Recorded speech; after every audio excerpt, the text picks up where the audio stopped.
Hey, it's Rory. Thanks for tuning into my YouTube channel, Rory Music. I really do appreciate it. In this video, I'm going to be talking about an article that just recently came out in the Atlantic magazine. It is titled, "Is Old Music Killing New Music?" It is written by Ted Gioia. I think that's how you pronounce his name. It's a very interesting article, and I'd like to point out a bunch of very interesting facts that was written in this article. So check it out.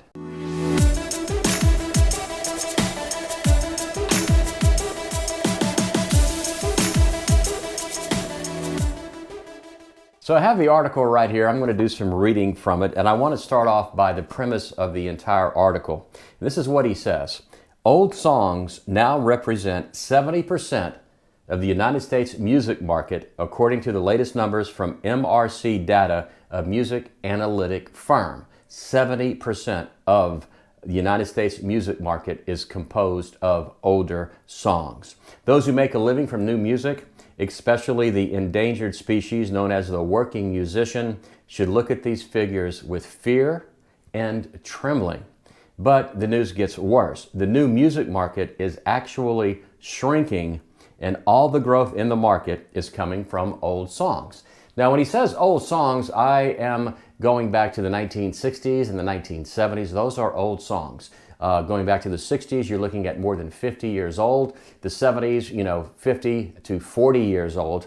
And, I grew up as a child of the 1970s. I spent all of my teenage years in the 1970s listening to some of the greatest rock and roll bands there ever were. And just to name a few, I'm talking Led Zeppelin, Pink Floyd, I kind of have a list, Rush, Yes, Leonard Skinner, ZZ Top, the Eagles, Boston, Styx, Journey, the Doobie Brothers. And when I start talking about individual artists, I was a huge Elton John fan in the 1970s, a huge Billy Joel fan. I loved Linda Ronstadt, Peter Frampton, David Bowie, and that's just to name a few. So going back that far, which is considered old music, I talked to a friend of mine on Sunday, and he said, "Man, guess what I did yesterday?"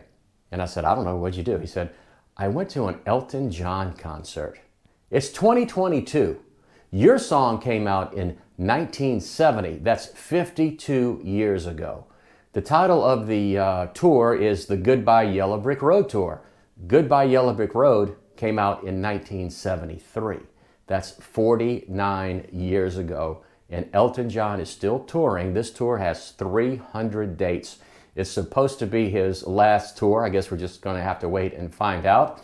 Now, I have seen Elton John probably 5 or 6 times. As an Elton John fan, unfortunately, after 1977 or 1976's album, Captain Fantastic and the Brown Dirt Cowboy, for me, everything went downhill, and I was just pretty much no longer an Elton John fan. But there were enough songs between 1970 and 1976, just hit after hit after hit, that allows him to continue to tour today. There are other bands on the list that are touring as well. For instance, the Eagles are still out on tour. Of course, Glenn Frey passed away, but Don Henley is with the band. Glenn Frey's son is playing guitar and singing with the band, as is one of my favorite singers, Vince Gill. ZZ Top is touring. They played not too far where I live one day after Dusty passed away. Also touring, Leonard Skinner is out there, and a friend of mine just got back from seeing the Doobie Brothers not that long ago. Styx is doing the Casino Tour and has been for years and years. I probably have seen Styx 3 or 4 times in the last 10 years. So when we talk about old music, I think that is the old music that he is referring to, the old music that is killing new music. So he goes on to point out in the article that the 200 most popular new songs now regularly account for less than 5% of total streams. That number kind of blows my mind, to be honest with you, because it's kind of all about streaming now, and you would think that the people who are streaming the most are younger people, and they are streaming today's music. According to these figures in this article, that is not true. The older music is streaming much more than the newer music.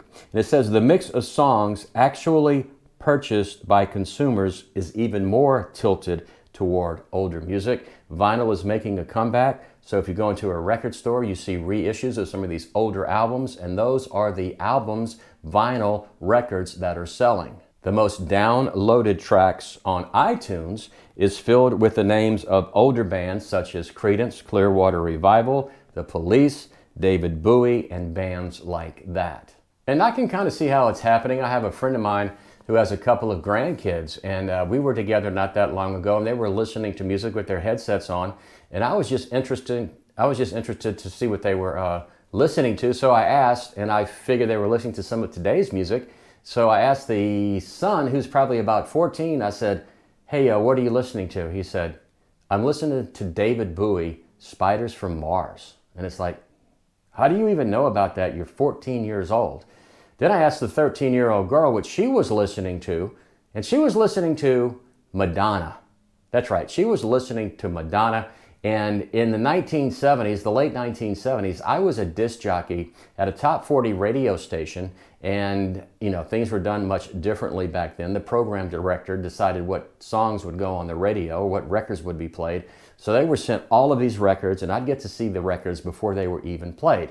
So this one record comes in, and I open it up, and I put it on the turntable, and this guy starts this song, and he's just screaming. And I'm thinking to myself, I don't know about this. This guy is just screaming. Well, what he was screaming was, Roxanne, you don't have to put on your red light. And it was The Police, Sting, and Sting is incredibly popular today, and that's 40-something years since that song, Roxanne, came out. We also had another 45 that I opened up. It was pretty cool. You open the 45 up, and there was a folded poster in it, and you unopen the poster. There's a poster about, this size, and it was of this girl dressed in kind of unusual clothing, and the girl that was dressed in the unusual clothing was Madonna, and the name of the song was Lucky Star. So these 14, 15, 16-year-old teenagers are listening to older music, and it's proven in the numbers that this guy has put together for this article. Now, he makes a pretty interesting point here. This is what he writes. Never before in history have new tracks attained hit status while generating so little cultural impact. In fact, the audience seems to be embracing the hits of decades past instead. So if they have no cultural impact, when you think about songs that had cultural impact, I go back again to the 1970s, songs like CCR, Creedence Clearwater Revival, Fortunate Son, about the Vietnam War. A song by Edwin Starr titled War, also about that Vietnam War. And of course, you had What's Going On, Marvin Gaye. Another song about the Vietnam War. You had Bob Marley, Get Up and Stand Up, about oppression. You had Crosby, Still, Nash and Young, the song Ohio, which talked about the shootings at Kent State University. And they really did have cultural influence, whereas he's saying most of today's songs do not. He goes on to write, and I find this quite interesting, consider the recent reaction when the Grammy Awards were postponed. Perhaps I should say the lack of reaction, because the cultural response was little more than a yawn.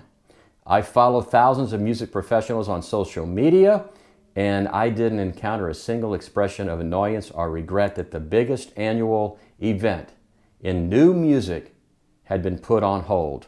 And that's just for him very bad news for what's happening in today's music world. Now, speaking of the Grammys, here's what has happened to the Grammys. In 2021, viewership for the Grammys collapsed 53% from the previous year. It went from 18.7 million viewers to 8.8 million viewers. It lost almost 10 million viewers. And if you go back even further than that, if you go back 10 years, in 2011, 40 million people watched the Grammy Awards. And again, last year, only 8.8 million people did. So in just 10 years, the Grammy has lost 31.2 million viewers. That is, to me, just an incredible number. And there's something else that's happening that talks about the power of old songs, old music, and that is these publishing companies are buying up the catalogs of older musicians. They are not buying catalogs of newer musicians. And since 2019, these catalogs have been sold.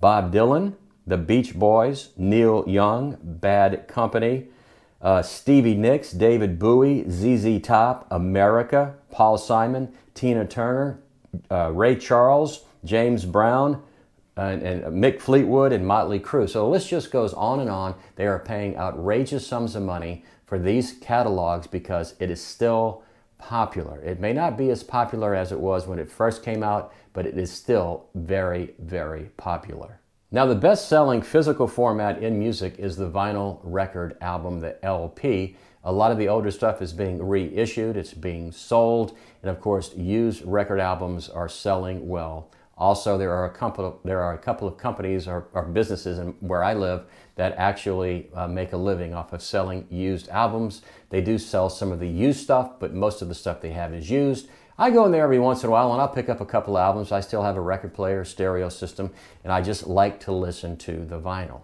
So what's happening here? Well, me as a baby boomer, and he writes in here that some people, especially baby boomers like myself, state that the decline in the popularity of new music is simply the result of lousy new songs. Are the songs that are coming out today lousy? Some of them are, some of them aren't. I can tell you that they are dumbed down. I think the producers out there that do the songs have figured out a formula that works. It's generally 3, maybe 4 chords in a song, and a lot of the songs sound exactly the same. Of course, if you hate auto-tune, you do not want to listen to today's music because the majority of songs are auto-tuned. Of course, in the 1970s, they did not have auto-tune. It's just a whole different story today. I mean, I can go in my friend's bedroom and record a song on his computer and the Pro Tools stuff that he uses, and it can sound pretty good, but I mean, the instruments aren't real. The drums aren't real, the guitars aren't real, the bass is not real. If I go sing it, it's my real voice. And if I don't sing well or I don't hit the notes I'm supposed to hit, I can also go in there and I can tweak all of that and I will sound auto-tuned, but I will be in tune. So another interesting point that he points out is the radio stations will play only songs that fit the dominant formulas, which haven't changed much in decades. I just mentioned that the record companies have it figured out. There is a formula they use when writing songs and producing songs, and anything that genuinely breaks the mold is excluded from consideration almost as a rule. And that's actually how the current system has been designed to work.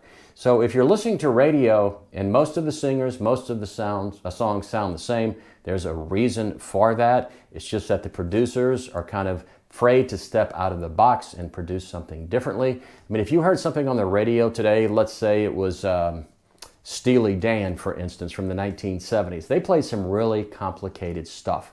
It wasn't just, the 1 chord, the 3 chord, and the 4 chord, maybe a 2 or a 3 chord thrown into the songs. It was some very complicated stuff.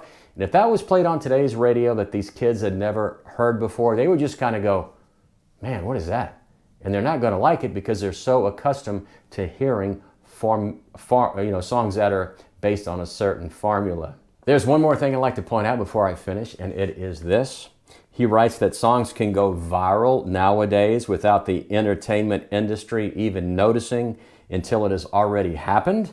That will be how the story ends, not with the marginalization of new music, but with something radical emerging from an unexpected place. And he says that that has happened in the past. In the 1950s, you turn on the radio, you heard Perry Como, Andy Williams, Pat Boone, and then all of a sudden in 1955, you might have heard Elvis Presley. And he was just totally different. It was a new way to do things, and he just shook up the music industry. He shook up the way that things were done. It happened again in the 1960s with the British invasion. The Beatles came out. There was nothing like the Beatles before. And they came out and kind of changed everything up. And so it's happening. Again, basically what would happen was a record company would go listen to maybe a live band or a live singer. They would get demos in. They would listen to them. They would like they liked what they heard. So they would sign them to a record deal and put them on the radio. It kind of works opposite than that. Basically, these new singers are out there putting their music out on streaming devices, whether it be YouTube or whatever, TikTok. Snapchat, and they're getting these millions of followers. The record companies see that, and then they go and they sign them. For instance, what was it, maybe a couple of months ago, Adele's new album came out. She put out a single. It went straight to #1. Not too long after that, the #1 position was taken over by a singer that no one had heard of before.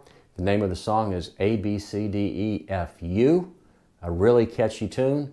It went to #1 on the streaming charts, not because she was heavily promoted by a record company like Adele was, but because she had a very catchy song. She put it out on social media and it just blew up. So, is older music killing new music? According to this article in The Atlantic, it is.